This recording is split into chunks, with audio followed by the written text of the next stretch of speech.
Nobody can know my secret.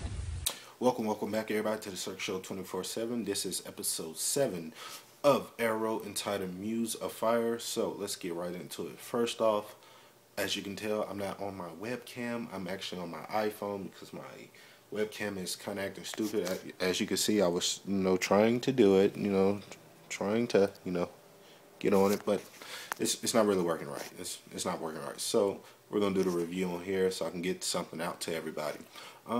Overall, I liked the episode. It wasn't too special.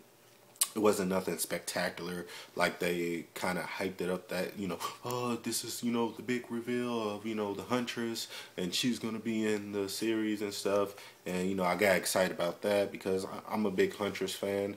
And, it was an okay, introduction to her character.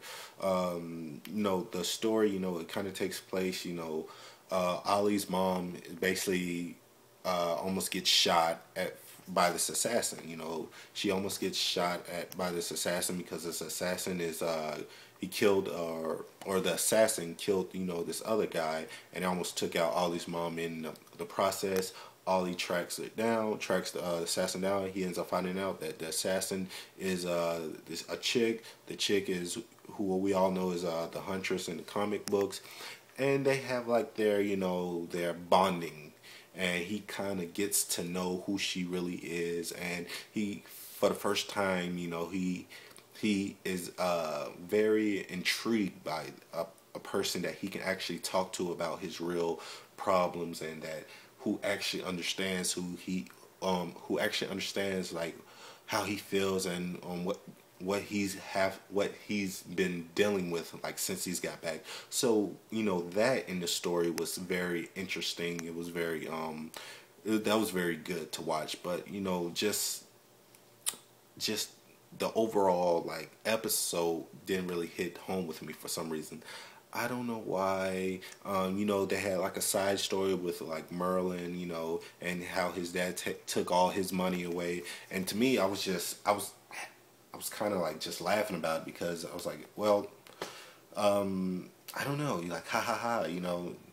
Rich kid lost his money. Now he has nothing to do now. So I don't know. For some reason, they just kind of I didn't feel sorry for him. Maybe I'm a bad person, but I didn't feel sorry for him because it shows that these rich kids and stuff, once they get money and once they get their parents' money, they don't do nothing with their lives. They don't get a real job and stuff. So once they get it all taken away, they don't really know what to do. And you kind of saw that with Milton. I mean with Merlin. So kids, if you're rich, get a job because that can go away. You can be screwed, and you won't be able to pay for dinner when you have a hot date. So get a job.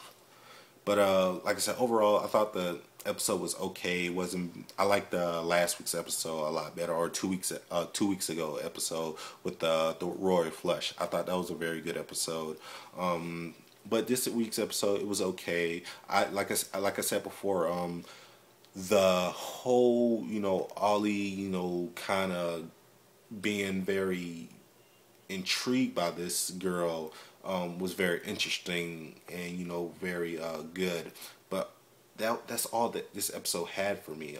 I thought they could have did way more with the Huntress and her character, but they can. It's just the first episode of her, so maybe they will have more to talk about, or maybe they'll have more to show us. And I could be like just putting my foot in my mouth right now, but maybe it's more to her. But right now, I can't really get behind her that much. I thought the fighting scenes when she was very slow, and you could tell they were choreographed. You know what I mean? Like she said, it was like the 1, 2, 3 duck, 1, 2, 3 punch, something like that. I didn't really think like she was really into the character. Like when you see the guy who plays Oliver, when he fights, you really believe like in real life he can actually kick your ass, and this is how he fights in real life. But when I saw her fight, I just felt like you can do better. You can make it a little bit more smooth. And it's not because she's a girl or anything, because trust me, I've seen plenty of girl fights, and I've seen plenty of like actresses who can fight and who can really pull it off. So hopefully like she can get better with that, because obviously she's gonna be in a lot more episodes. But overall it was an okay episode. What did you guys think about it? Did you like it? What was your favorite parts? What was the stuff that you didn't really like about it? So please like this video, comment, subscribe, tell me what you thought. And as always guys, this is the Cirque Show 24/7. Be easy.